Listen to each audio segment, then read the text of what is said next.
family and the disposition for us all to have. So first, hold your horses. I think it was the sixth grade or maybe sixth grade, I think, that was doing learning idioms a few weeks ago. Hold your horses is an idiom. Does anybody know what hold your horses means? Fiona. Fiona? Freya. Freya.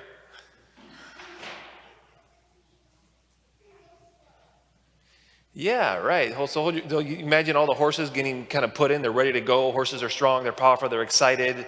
And it's like, well, just hold them for a little bit. It's not time yet. And so hold your horses means like, hey, just wait. So is there anything coming up in a few weeks that anybody in here is excited about? Okay, right? Christmas. Christmas is coming. But is it Christmas yet? Mikey, is it Christmas yet? No, what is it? What is this season right now that we're, Charlotte?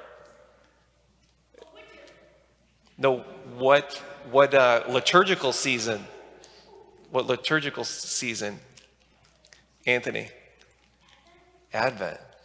And Advent, boys and girls.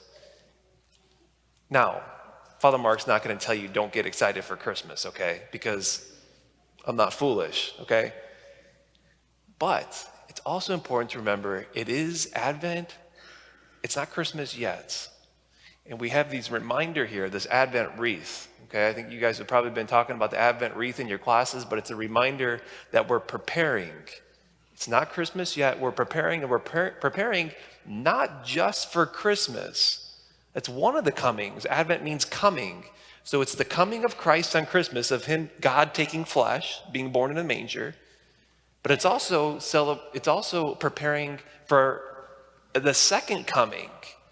And that's when, as Catholic Christians, we believe that Jesus is going to come again. It's going to come again at the end of time when God's going to bring everybody back to himself. He's going to make a new heavens and a new earth, and it's going to be a beautiful thing. So we're also preparing for that in our second coming, or when we're going to die. And then third, the coming is the coming right now.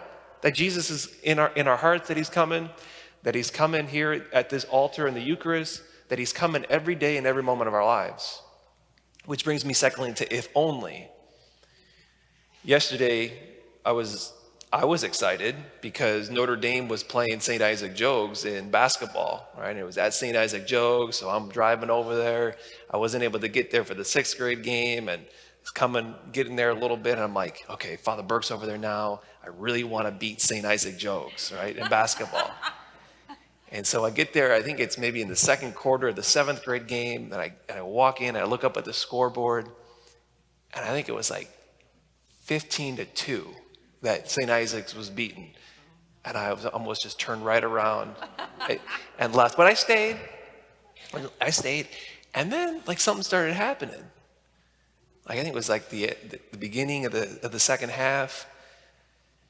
John had a few nice Euro steps into the lane and drives, and Zach had a couple offensive rebounds and put it back up. Andrew had to steal, and I was like, they were closing the gap. They were playing really, really well. They still lost, but they played really, really well. And after the game, it was Coach Walsh. I told Coach Walsh, man, if they played the way they played in the second half, the first half, they would have won.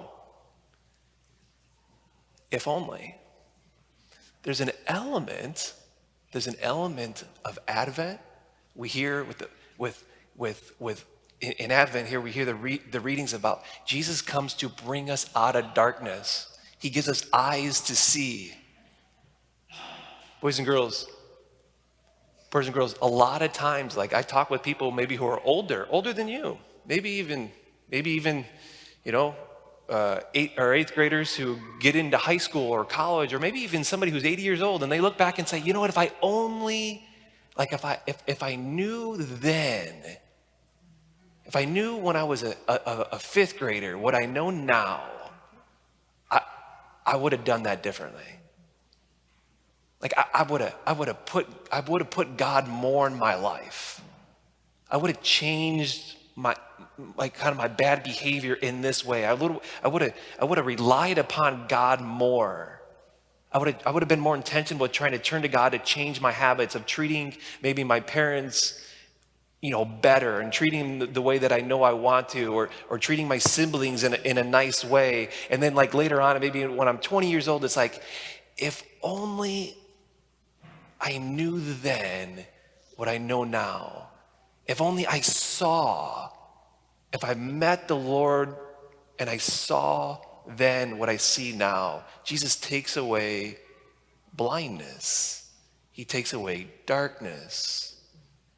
And that's the time of Advent right now. We want to say, we don't want to live like if only when we get older. We want to prepare our hearts for his coming.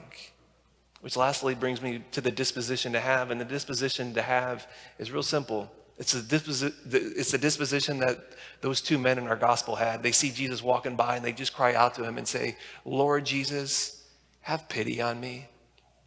And you're like, pity? I don't want people to feel pity for me. I'm strong.